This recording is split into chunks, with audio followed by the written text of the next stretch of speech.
Mantan Menteri Sosial Juliari Batubara telah divonis 12 tahun penjara karena terbukti menerima suap pengadaan bansos. Vonis ini lebih berat dari tuntutan jaksa, yakni 11 tahun penjara. Lalu bagaimana tanggapan masyarakat terkait vonis Juliari? Kita simak liputannya. Terhadap terdakwa dengan pidana penjara selama 12 tahun dan pidana denda sejumlah 500 juta rupiah.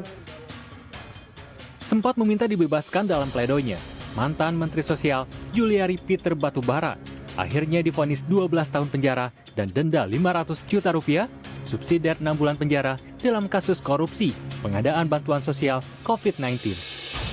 Majelis Hakim menyatakan Juliari Batubara terbukti secara sah dan meyakinkan menerima uang komisi dari para vendor pengadaan bansos COVID-19 periode 2020 senilai 32,4 miliar rupiah.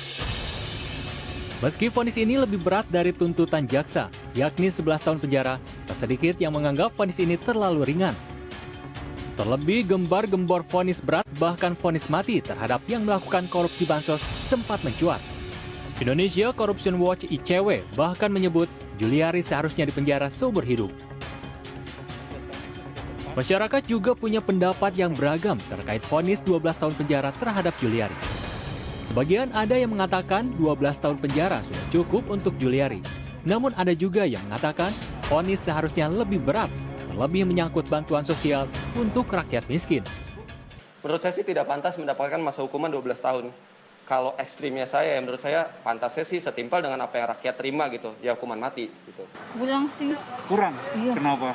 Karena itu menyangkut masyarakat banyak. Harusnya berapa tahun, Bu?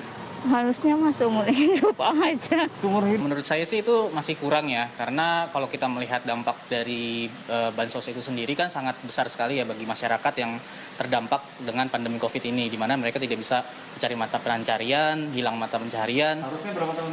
Kalau menurut saya sih itu baiknya sih sampai mati ya.